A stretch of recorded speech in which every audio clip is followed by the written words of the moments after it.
everyone, it's Warren from NQ Explorers. Welcome to the Outback. Today I'm in Western Australia on a relic hunting adventure with the new Garrett Vortex. I'm heading up through Mount Magnet, northeast of Perth, and then into Kew and out to the old ghost town of Big Bell. Now, the last time I was in Big Bell was probably 10 to 12 years ago. I'll put a link in the cards to that old video. It's got some nice drone shots of the old hotel, which is a ruin now. So Big Bell kind of dates back from the gold rush in this area in the 1890s, but the town was built in the 1930s. That's why the hotel is this Art Deco design. It's a beautiful old massive building with what was reputed to be the longest bar in Australia. It's all now in ruins, of course. The roof's all gone and it's fenced off. And like I said, it's been 10 years since I've seen the place, so I'll be interested to see what it looks like. But it was a big town, and it was gone by the 1960s.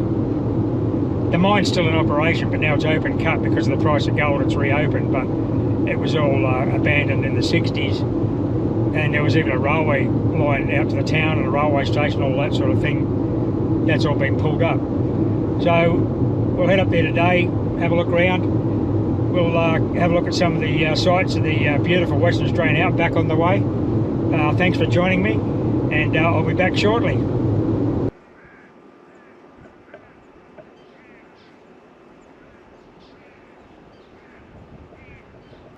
Righto, well now we're east of Yalgoo on the way to Mount Magnet. And what you can see here is the abandoned remnants of the Geraldton to Mount Magnet line. It was a 3 feet 6 inch gauge Western Australian government railway line. Not much infrastructure left, but it's a nice old timber bridge with some concrete abutments here. It amazes me that railway lines got built out into this country. There's just no water out here at all, of course, and the bore water that was available isn't suitable for steam locomotive boilers, so a locomotive boiler using bore water out here wouldn't last very long at all, just a few months. We're just going to wait for a road train to go past.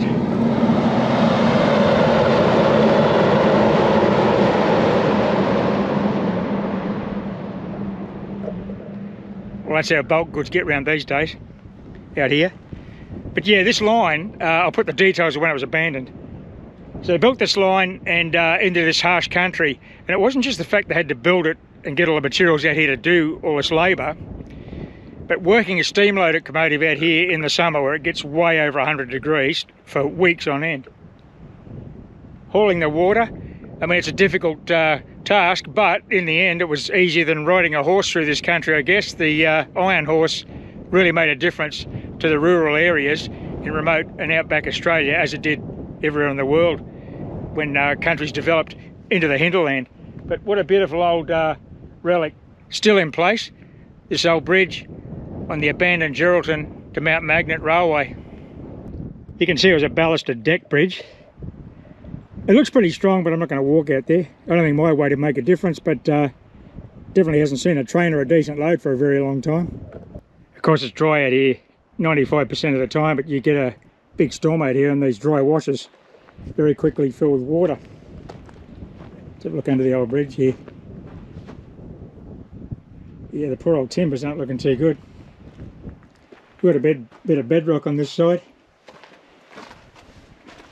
You can see where the formwork was placed to cast that concrete in situ, so they had to mix all this up here obviously, and no prefab concrete in those days.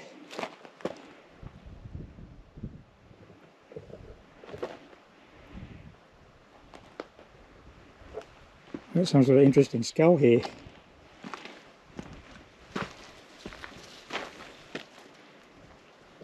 Don't know what that is. Oh look, we've got a giant, under the bridge in the shade, this beautiful big goanna, or parenti, Western Australian parenti. Well, we surprised each other there. He doesn't really like me being here, I don't think. I'm just stirring him up. He's pretty docile. Don't worry mate, I'm no threat.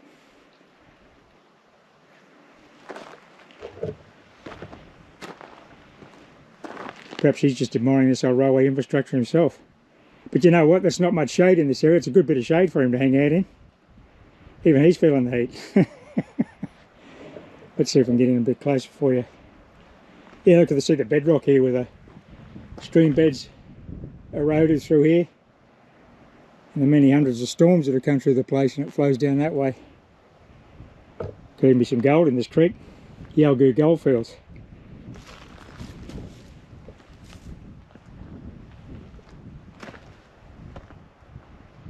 He's a decent size, isn't he?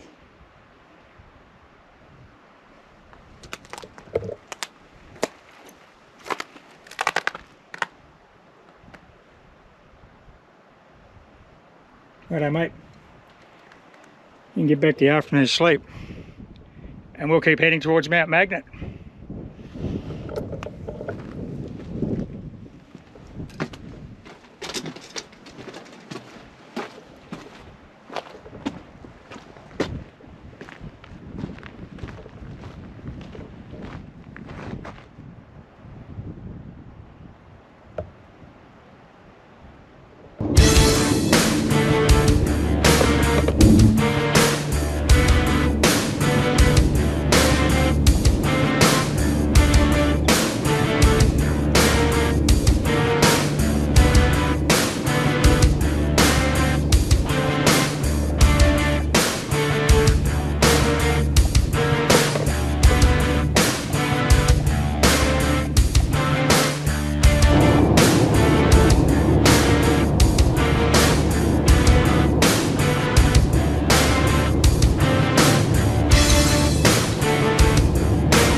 Okay, it's the following day. I had a nice rest there in Mount Magnet overnight. Just had a bit of breakfast and a cup of tea at the roadhouse. It's just after 7 AM. I should have gone out earlier, I suppose. It's going to be a really hot one today, over 40 degrees out here. Whatever that is in the old money, I'll put it on the bottom of the screen. So once we get out there, I'll gear up and get ready for the sun. I've got a ton of water in the back, and everyone who needs to know knows where I'm going today, and I'll report back when I get back to Mount Magnet again tonight. So that's a pretty essential step if you're detecting anywhere in this remote WA country. So sit back and we'll enjoy the drive. We'll be crossing Lake Austin and the island shortly, and then into Kew, and then out to Big Bell.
Okay, well, welcome to Big Bell, old ghost town in Western Australia.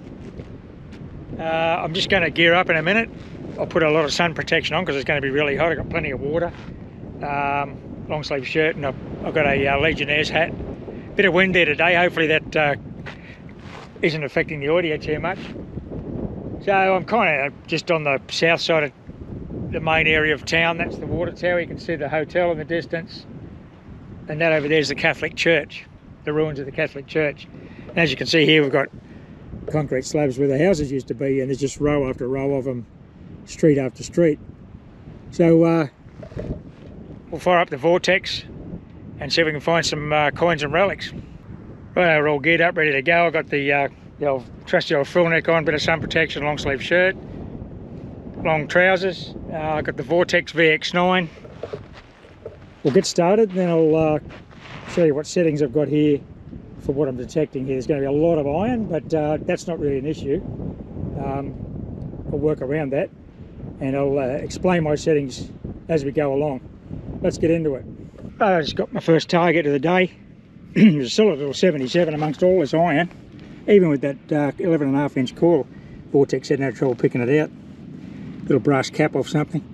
Nothing sensational, but it's a nice solid 77, repeatable. Well, this is an interesting spot. You can see quite a large house there, big slab, and there's a front path coming out from the front door. This is the roadway along here, the front of the street. And just on the surface, we've got an old 1940s or 50s alloy toothpaste tube. I assume it's toothpaste. They ring up beautifully, but that was a sunbaker. I didn't have to detect that. So what I'm doing is heading along this street to the south of the old Catholic Church.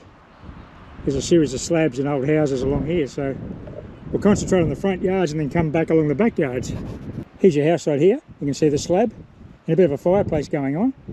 There's the backyard, and we got your classic clothesline made out of old rusty pipe, and then the other post is down there. So let's check under here with the machine and see if we can pick any drops from the washing. Righto, no sensational finds yet. The detector, I've got a few little brass and copper pieces, but here's an awesome surface find, not with the detector. An old glass marble from the 30s or 40s. Look at that. What a ripper. Wonder if that's uranium glass. I'll check it with no UV light when I get home. That's a beauty, that one. Some little tacker's lost one of their marbles here. Could be more toys. Relics right here in this backyard.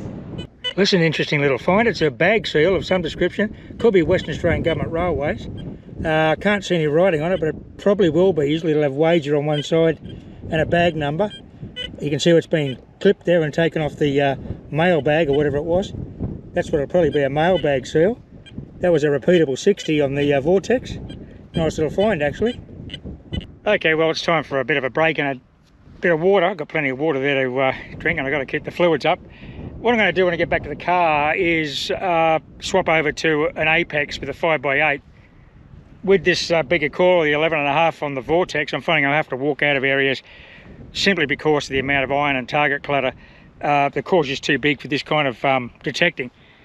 The big coil will be great for running along the road verges, along the footpaths, and like wandering out a bit, but I'm just going to hang around these slabs for the next couple of hours, so I'll use a smaller coil. I haven't got the 5x8 for the Vortex yet, so I'll go over to the Apex with a little 5x8, see how we go with that, and get back onto the Vortex to do a bit more exploring further out. Okay, the smaller coils rewarded me almost instantly in a trashy area, and I've got this tarp grommet, nothing exciting, but nice 75 repeatable. And there's iron everywhere here, coming up on an old water system or something. I don't know what that is, but we're not far from the water tower there, so could have something to do with the town reticulation.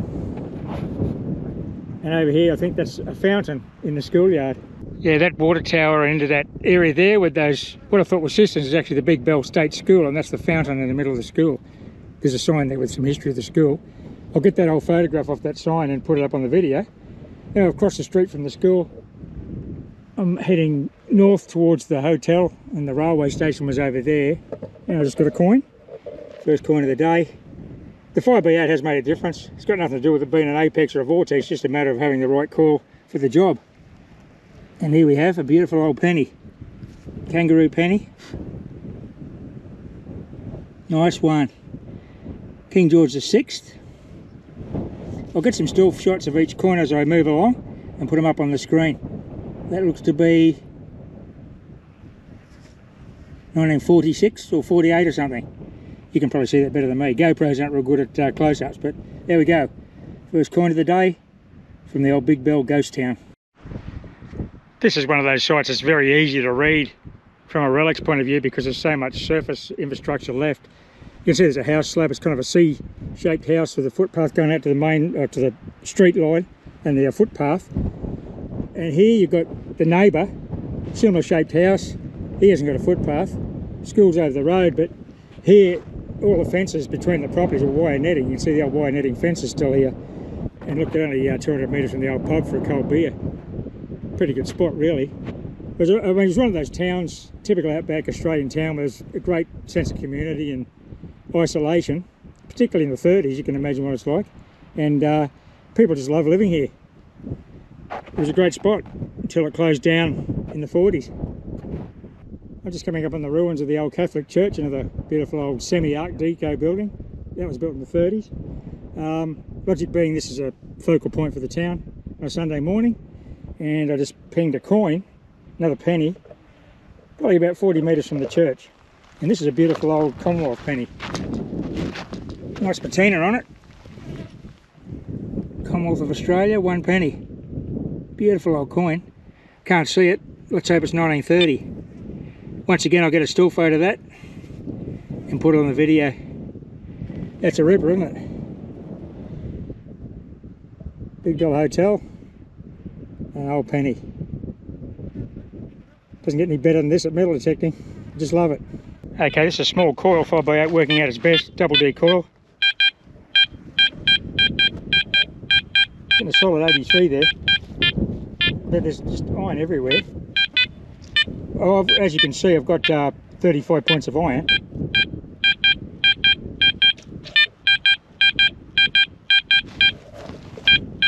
Very shallow. Well, nothing is deep. You wouldn't expect it to be. The ground's out hard and dry. Virtually never rains, so we'll just scratch this. We might get something decent out of it. Could be another penny at 83. I know it's a bottle top, alloy bottle top. Worth the dig though. I'm not going to walk off that because there was no tone roll on that. It was pretty clean, wasn't it? But that's an old, I don't know, from 1940s, 50s alloy cordial bottle lid. Let's have a look at the old Catholic church while we're here. This is the back door.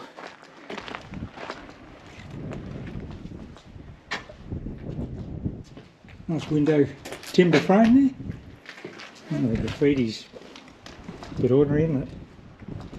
There's the location of the altar, no doubt. Roof's completely gone. We had some arched windows that could have been stained glass, I've got no idea. Someone's made a cross out of star pickets. I'm sure that's not original. Well, it could be. So look outside here. I think most of the roof's over, or a lot of the iron off the roof's over there. Guess it got ripped off in a storm or something, or maybe it was salvaged to be used somewhere else in the district. This is the front doors of the church.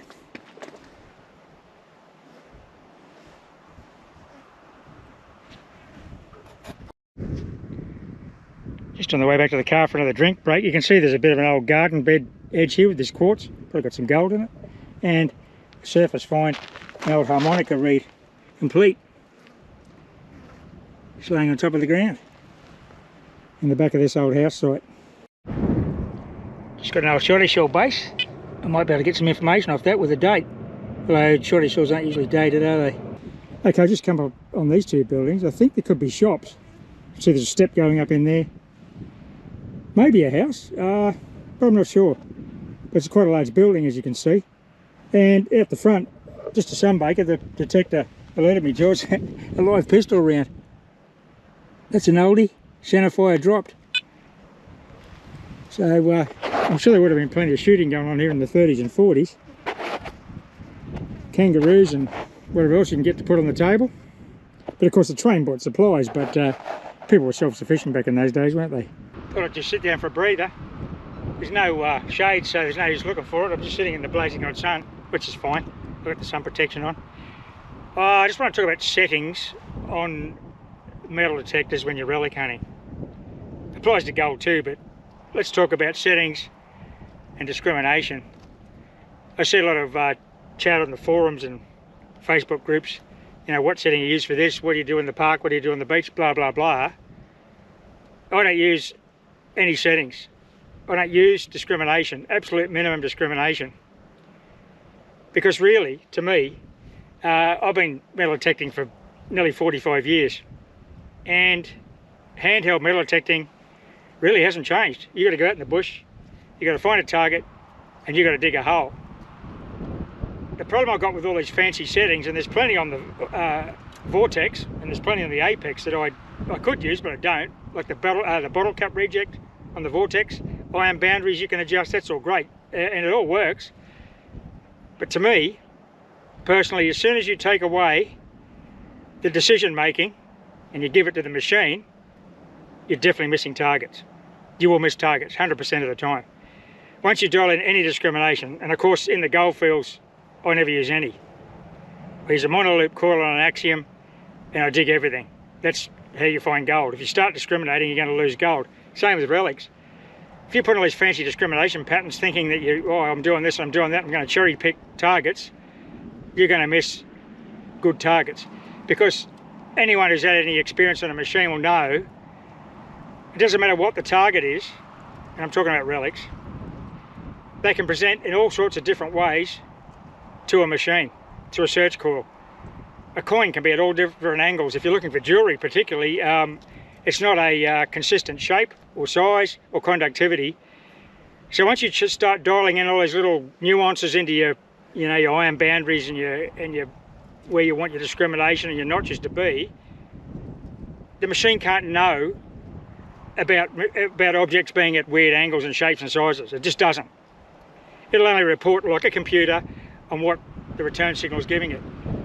So to me, zero discrimination, minimum iron. I'm using a little bit of iron in here today. Actually, I'm up to around the 20s with the iron. You have to be because there is so much iron.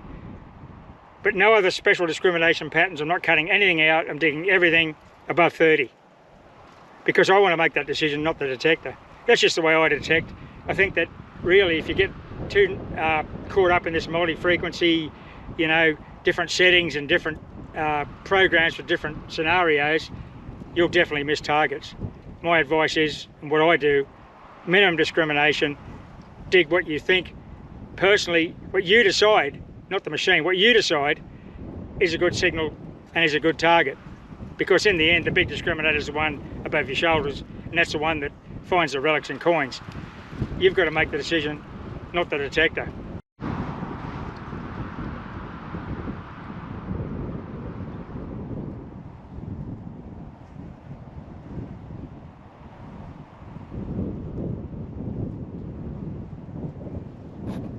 Well, it's about 1 PM. It's really cooking out here now. I'm getting hungry. I've eaten 3 or 4 flies, but that's not really doing it for me. So I might wrap it up. I'll have a look at a couple of the little spots around town. We'll go back and have another look at the hotel. Then I'll head into Kew and have a bit of lunch. And if you stay with me, we'll head down to Lake Austin and look at the ruins of the old Austin Ghost Town railway station down there, which is quite interesting. A lot of gold's come out of there over the years. And it's still an active mining lease, actually, over on the island, but not at the Austin railway station. So we'll go and have a look at the old platform there, and we'll just have a last drive around town and head out, grab some lunch.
Okay, we're going to end the video here at another ghost town. This is Austin.